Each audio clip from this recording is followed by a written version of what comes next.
नमस्कार दोस्तों, स्वागत है आप सभी का हमारे इस चैनल पर। दोस्तों, हम लोग बीए फर्स्ट सेमेस्टर का पॉलिटिकल साइंस पढ़ रहे थे और इसमें हम लोग टॉपिक पढ़ रहे थे नागरिकता। पिछले वीडियो में हम लोगों ने पढ़ा था कि नागरिकता की समाप्ति के कितने तरीके हैं, कौन कौन से कारण हैं। तो हम लोगों ने वहाँ पे भारतीय नागरिकता अधिनियम 1955 के तहत पढ़ा था कि 3 कारण हो सकते हैं जिनसे आपको नागरिकता से वंचित किया जा सकता है या आपको बर्खास्त किया जा सकता है। वो सारी चीज़ें हम लोगों ने पढ़ ली। आज जो है हम लोग पढ़ेंगे एकल नागरिकता के बारे में। एकल नागरिकता, सिंगल सिटीजनशिप।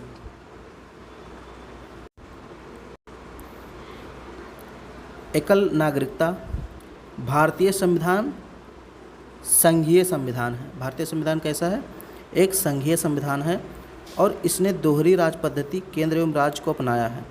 संघ का मतलब ही होता है दोहरी राज पद्धति, यानी इसमें केंद्र भी होगा और राज्य भी होगा और जो शक्ति है, पावर है, वो दोनों में बटी होगी। लेकिन इसमें केवल एकल नागरिकता की व्यवस्था की गई है। अब देखिए, शक्तियां तो बटी हैं, कानून बनाने की, उनको लागू करने की शक्तियां बटी हुई हैं, लेकिन नागरिकता एक ही है, अर्थात भारतीय नागरिकता। यहाँ राज्यों के लिए कोई पृथक नागरिकता की व्यवस्था नहीं है। अन्य संघीय राज्यों जैसे अमेरिका, स्विट्जरलैंड में दोहरी नागरिकता व्यवस्था को अपनाया गया है। अब इसको समझ लीजिए। देखिए, हमारे यहाँ अब अगर हमारे संविधान में देखें तो दोहरी नागरिकता के 2 अर्थ होते हैं। पहला तो ये हो गया कि हमारे यहाँ केवल और केवल व्यक्ति को भारतीय नागरिक माना जाता है, भारतीय नागरिकता दी जाती है, स्टेट की नागरिकता नहीं मिलती है। मान लीजिए कोई व्यक्ति पंजाब का है तो भी वो भारतीय नागरिक कहा जाएगा, और कोई व्यक्ति कर्नाटक का है तो भी वो भारतीय नागरिक ही कहा जाएगा। एक ही नागरिकता मिलेगा उसको, वो भी भारत सरकार की नागरिकता। ऐसा नहीं है कि भारत सरकार की नागरिकता भी मिल गई और उसको पंजाब की नागरिकता अलग से मिल गई, या जो कर्नाटक का है उसको कर्नाटक की नागरिकता मिल गई, या जो यूपी का है उसको यूपी की नागरिकता मिल गई। ऐसा कुछ नहीं है। सिर्फ़ और सिर्फ आपको भारत की नागरिकता मिलेगी। हमारे यहाँ राज्यों की नागरिकता का प्रावधान नहीं है। राज्य से हमें कोई नागरिकता नहीं लेनी पड़ती है। जबकि अगर विश्व के कई देशों में देखें, जैसे अमेरिका, स्विट्जरलैंड, तो यहाँ पे दोहरी नागरिकता व्यवस्था को अपनाया गया है। मतलब अगर आप अमेरिका में रहते हैं तो आप अमेरिका की तो नागरिकता लेंगे ही, साथ ही साथ आप अमेरिका के जिस राज्य में रह रहे हैं उस राज्य की नागरिकता लेनी पड़ेगी आपको, और यही चीज़ स्विट्जरलैंड में लागू है।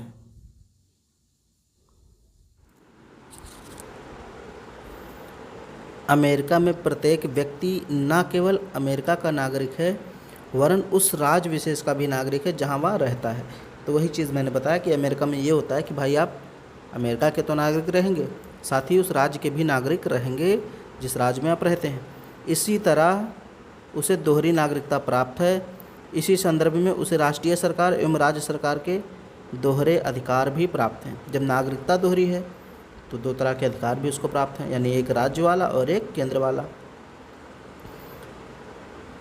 यह व्यवस्था भेदभाव की समस्या पैदा कर सकती है, जैसा कि अपने राज्य के नागरिकों के प्रति भेदभाव बरत सकता है।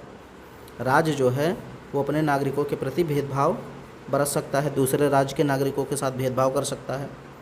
अगर ऐसा सिस्टम लागू हो जाए भारत में तो क्या होगा? भेदभाव बढ़ेगा, क्योंकि उत्तर प्रदेश की जो सरकार होगी वो अपने राज्य के नागरिकों को हर एक चीज़ में ज़्यादा प्रोत्साहन देगी, ज़्यादा आगे रखेगी, जबकि दूसरे राज्य के जो नागरिक आएंगे उनको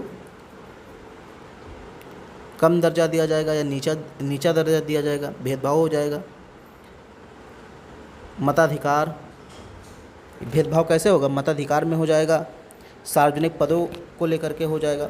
जो यूपी की सरकार है या जो बिहार की सरकार है, जो भी सरकार है, वो अपने राज्य के लोगों को बढ़िया से बढ़िया पद देगी, ज़्यादा से ज़्यादा, और दूसरे राज्य के लोगों को बाहर कर देगी निकाल के। व्यवसाय आदि को लेकर ये सारे भेदभाव हो सकते हैं। ऐसी समस्या को दूर करने के लिए भारत में एकल नागरिकता की व्यवस्था की गई है। भारत में सभी नागरिकों को, चाहे उनका जन्म कहीं हो, निवास कहीं हो, पूरे देश में समान अधिकार प्राप्त है।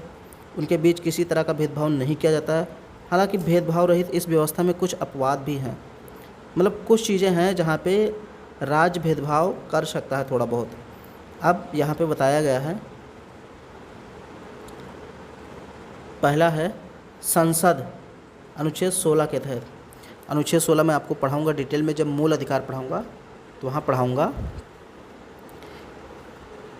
संसद ऐसी व्यवस्था कर सकती है कि किसी राज्य विशेष में रहने वाले लोगों को कुछ नौकरियों या नियुक्तियों में अलग सुविधा मिले, यानी थोड़ा बहुत जो है भेदभाव हो सकता है। कोई राज्य अपने राज्य में कुछ कानूनों में बदलाव करके ये घोषणा कर सकती है कि कुछ पद केवल उसी राज्य के लोगों को मिलेंगे या कुछ सब सुविधाएं केवल उसी राज्य के लोगों को मिलेंगी। ये कुछ जो है कि कुछ हद तक भेदभाव हो सकता है।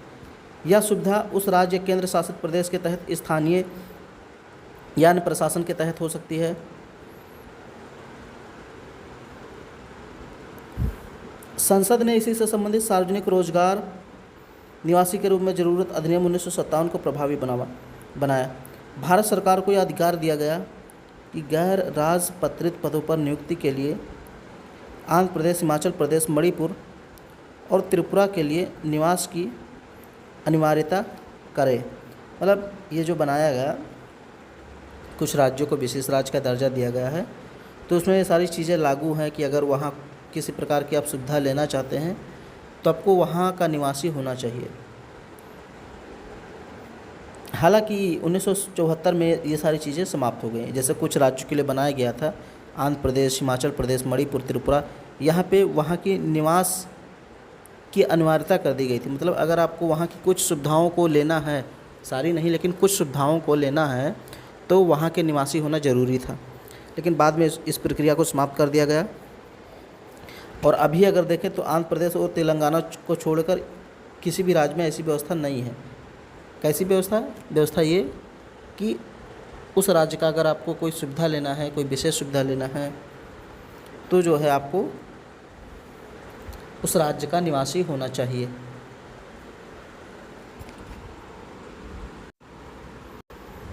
तो पहला भेदभाव अनुच्छेद 16 के तहत हो जाता है कि अगर सरकार कोई, मान लीजिए कोई केंद्रीय सरकार, कोई राज्य सरकार है, वो अपने यहाँ कोई नौकरी या कोई जॉब वैकेंसी निकालती है, तो चाहे तो कुछ चीज़ें अपने राज्य के लोगों के लिए आरक्षित कर सकती है या दूसरे राज्यों के लिए थोड़ा सा भेदभाव कर सकती है। अब यहाँ संविधान के अनुच्छेद 15 के अनुसार क्या कहा गया कि किसी भी नागरिक के खिलाफ धर्म, मूल वंश, जाति, लिंग, जन्मस्थान या निवास के आधार पर भेदभाव करने पर प्रतिबंध लगाता है। इसका अभिप्राय है कि निवास के आधार पर किसी राज्य को विशेष सुविधा दे सकता है। यहाँ जो है थोड़ा सा यहाँ ये टाइपिंग गलती लिखा है। धर्म, मूल वंश, जाति, लिंग या जन्म स्थान, ये चीज़ें होनी चाहिए। यही 5 हैं। धर्म, मूल वंश, जाति, लिंग या जन्मस्थान के आधार पर विभेद नहीं करेगा। ये अनुच्छेद 15 में कहा गया है कि कोई भी राज्य हो या कोई भी संस्था हो सरकारी, वो किसी भी व्यक्ति के साथ धर्म, मूल वंश, जाति या लिंग या जन्मस्थान के आधार पर भेदभाव नहीं करेगा, लेकिन निवास के स्थान पे भेदभाव कर सकता है। ये देखिए, तो यहाँ जो है ये छठा वाला अलग होगा, वही चीज़ लिखा है। इसका अभिप्राय है कि निवास के आधार पर किसी राज्य को विशेष सुविधा दे सकता है जो कि संविधान द्वारा दिए गए अधिकारों की सीमा क्षेत्र में आने वाला मामला ना हो। उदाहरण के लिए एक राज्य अपने निवासियों के लिए शैक्षणिक शुल्क में छूट दे सकता है। मतलब राज्य चाहे तो अपने राज्य के लोगों को शैक्षणिक शुल्क में छूट दे सकता है। मान लीजिए कोई वैकेंसी निकाली उत्तर प्रदेश सरकार ने, तो उत्तर प्रदेश सरकार चाहे तो अपने राज्य के लोगों के लिए जो है कि उसका जो फॉर्म अप्लाई करते समय जो भी पैसा लिया जाता है, वो चाहे तो फ्री कर सकती है कि हमारे राज्य के जो लोग हैं, जो स्टूडेंट हैं, वो फ्री अप्लाई कर सकते हैं, जबकि अदर राज्य के लोग उसके लिए पैसे देंगे। तो ऐसा व्यवस्था सरकार चाहे तो कर सकता है, क्योंकि निवास के आधार पे भेदभाव की गुंजाइश रहती है। निवास, तीसरी कंडीशन क्या है? निवास एवं घूमने की स्वतंत्रता। यह अनुच्छेद 19 के तहत आता है। इसको भी हम लोग डिटेल में पढ़ेंगे, इसमें कई सारे खंड हैं। तो इसकी स्वतंत्रता अनुसूचित जातियों के हित में सुरक्षा का विषय है। दूसरे शब्दों में जनजातीय क्षेत्रों में प्रवेश एवं निवास प्रतिबंधित है। निश्चित रूप से ऐसी व्यवस्था उनकी विशेष संस्कृति, भाषा, रीति रिवाज को बचाने के लिए किया गया है। यही नहीं, यह व्यवस्था उनकी संपत्ति एवं परंपरा को बचाने एवं उनके शोषण के विरुद्ध सुरक्षा का कवच है। अब वैसे तो आप भारत के नागरिक हैं, आपको सभी जगह जाने की अनुमति है, लेकिन राज्य चाहे तो कहीं कहीं आपको रोक सकती है। जैसे कोई जनजाति का क्षेत्र है, अनुसूचित जनजाति यानी जो ट्राइब्स होते हैं, जो जंगलों में रहते हैं, उनकी अलग रीति रिवाज, उनकी अलग कल्चर होती है, परंपराएं होती हैं, उनकी संस्कृति, उनका धर्म, सब कुछ अलग होता है, उनकी भाषा अलग होती है। तो हो सकता है वे लोग हमको ना समझ पाएँ, हमारी भाषा, हमारे कल्चर या हमारे तौर तरीक़ों को ना समझ पाएँ। इसलिए सरकार कह रही है हम लोग से कि आपको उस क्षेत्र में जाने से रोका जा सकता है। क्योंकि मान लीजिए आप चले गए किसी जनजातीय क्षेत्र में और उस जनजातीय क्षेत्र ने आप पर हमला कर दिया, तो क्योंकि उनको तो भाषा आती नहीं, आप कुछ बोलेंगे वो कुछ और समझ लेंगे। तो इसीलिए सरकार ने इतनी गुंजाइश की है कि कुछ स्टेट हैं जैसे जहाँ पे जनजातियाँ ज़्यादा पाई जाती हैं, अभी बहुत सारी जनजातियाँ ऐसी हैं जो बहुत ही पीछे हैं, पिछड़े हैं, उनको अभी हम लोग की भाषा नहीं आती, हम लोग जैसे उन कपड़े पहनने तौर तरीके उनको नहीं आता, तो वे लोग थोड़ा आप कह सकते हैं जंगली टाइप के हैं। तो उनके क्षेत्रों में जाने से सरकार हमें रोक सकती है। भले ही हम भारत के नागरिक हैं और अनुच्छेद 19 के तहत हमको सब जगह पूरे देश में निवास करने का अधिकार है और आने जाने का अधिकार है, ये ठीक है, ये हमारा मौलिक अधिकार है, कोई छीन नहीं सकता है। लेकिन फिर भी सरकार चाहे तो कहीं कहीं प्रतिबंध लगा सकती है, क्योंकि ये जनजातियों की सुरक्षा, उनकी संस्कृति, उनके धर्म, उनकी भाषा, उनकी परंपराओं को बचाने के लिए किया जाता है। चौथा पॉइंट ये हो सकता है, जम्मू कश्मीर के मामले में राज्य विधानमंडल को यह शक्ति दी गई है कि वह स्थायी निवासियों की व्याख्या करे और राज्य सरकार के तहत रोजगार एवं अधिकार मामले में उन्हें विशेष सुविधाएं दे।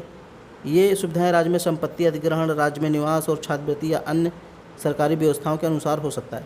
ये चीज़ें पहले थी। ये जो चौथा मैंने बताया कि जम्मू कश्मीर राज्य को एक विशेष राज्य का दर्जा दिया गया था, आपको पता ही होगा 371 जो था, 370 ये जो धाराएं थी, ये थोड़ा जम्मू कश्मीर को विशेष राज्य का दर्जा देती थी। और इनमें यही था कि भाई जो जम्मू कश्मीर के निवासी हैं वही वहाँ पे संपत्ति खरीद सकते हैं, बेच सकते हैं, और कुछ रोज़गार संबंधी मामले थे उसमें भी जम्मू कश्मीर अपने राज्य के लोगों को प्राथमिकता देता था। लेकिन सरकार ने इस चीज़ को ख़त्म कर दिया 2019 में, और अब वो भी एक भारत देश जैसे भारत में अन्य राज्य हैं वैसे भी उसको बना दिया और दो भागों में उसको बांट दिया। केंद्र शासित प्रदेश दो भागों में बांट दिया, एक तो लद्दाख और एक जम्मू कश्मीर। पहले दोनों एक ही में होता था। तो अब जो है जम्मू कश्मीर की वो विशेष सुविधा, विशेष अधिकार समाप्त कर दिए गए। अब देखिए, एक तो ये हो गया कि भाई हम सिर्फ भारत की नागरिकता ले सकते हैं, पूरे राज्य की या एक राज्य की और भारत की नागरिकता एक साथ नहीं ले सकते। हमारे यहाँ ऐसा संविधान में है ही नहीं। भारत का संविधान कनाडा की तरह एकल नागरिकता का उपबंध करता है और एकीकृत अधिकार प्रदान करता है। यह व्यवस्था भाईचारे और लोगों के बीच एकता बनाए रखने के लिए की गई है ताकि एक शक्तिशाली भारतीय राष्ट्र की स्थापना हो सके।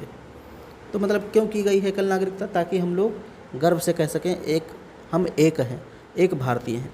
क्योंकि अगर हर राज्य की अलग अलग नागरिकता हो जाएगी तो क्षेत्रीयवाद का जन्म होगा। लोग कहेंगे हम पंजाबी, हम पंजाब के नागरिक हैं, कोई कहेगा हम राजस्थानी हैं, कोई कहेगा हम बिहारी हैं, कोई कहेगा हरियाणवी है, कोई कहेगा हम यूपी के हैं।